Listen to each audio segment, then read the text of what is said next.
ষষ্ঠ শ্রেণীর বাংলা পঞ্চম অধ্যায় ৭৫ এবং ৭৪ পেজে নিয়ে আজকে আমরা আলোচনা করব। বাট আমরা ফার্স্ট টাইমে ৭৫ পেজে যে বিষয়টা লিখতে বলা হয়েছে সেটা আমরা আগে আলোচনা করি। রোকেয়া সাখাওয়াত হোসেন রচনায় লেখক যা বলেছেন তা নিজের ভাষায় বলো, নিজের ভাষায় লেখো। রোকেয়া সাখাওয়াত হোসেন সম্পর্কে তোমাদের একটা সার সংক্ষেপ বা যেটাকে সারাংশ সারমর্ম বলি না কেন, সংক্ষিপ্তভাবে সেই বিষয় সম্পূর্ণটা লিখতে হবে, সারাংশ বা সারমর্ম হিসাবে নিজের ভাষায়, সম্পূর্ণ নিজের ভাষা এবং সম্পূর্ণ নিজের ভাষায় বলতে হবে। চলো আমরা উত্তরে চলে যাই। তো সঠিক উত্তর হিসাবে দিয়ে দিয়েছি, এটা লিখলে কারো মিস্টেক হবে না, 100% সঠিক একটা উত্তর দিয়ে দিয়েছি। বেগম রোকেয়া 1880 সালে রংপুর জেলার পায়রাবন্দ গ্রামে জন্মগ্রহণ করেছিলেন। সেই সময় মুসলমান সমাজে বাংলা ও ইংরেজি শিক্ষার প্রচলন ছিল না। পর্দা প্রথার কড়াকড়িতে মেয়েদের অবস্থা খুব খারাপ ছিল।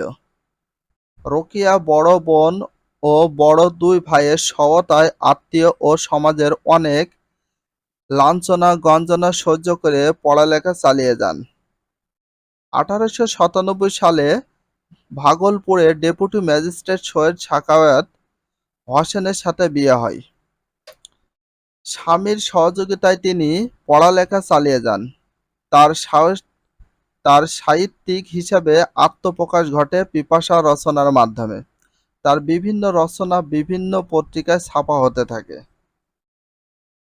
1905 সালে ইংরেজি রচনা সুলতানা'স ড্রিম পত্রিকায় প্রকাশের মাধ্যমে তিনি সাহিত্যিক হিসাবে পরিচিতি পান।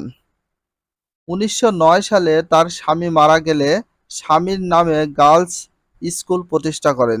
তিনি ঘরে ঘরে গিয়ে অভিভাবকদের অনুরোধ করেছেন, বুঝিয়েছেন মেয়েদের স্কুলে পাঠানোর জন্য। এভাবে তার একক চেষ্টায় ধীরে ধীরে নারী শিক্ষা বাড়তে থাকে। তিনি নারী জাগরণে অগ্রদূত হিসাবে স্বীকৃত। তিনি 1932 সালে মৃত্যুবরণ করেন।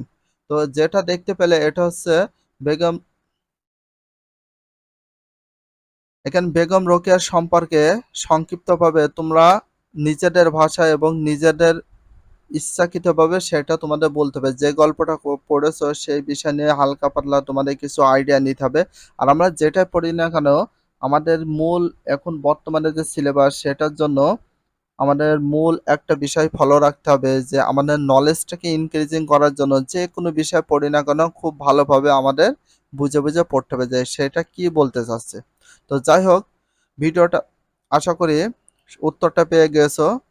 ভিডিওটা যদি ভালো লাগে চ্যানেল হলে সাবস্ক্রাইব এবং পেজ হলে ফলো করে দিও এবং তার সাথে একটা কমেন্ট এবং একটা লাইক করে দিও। আর যদি নেক্সট ভিডিও পেতে চাও তাহলে বেল আইকনটা অল করে রাখো।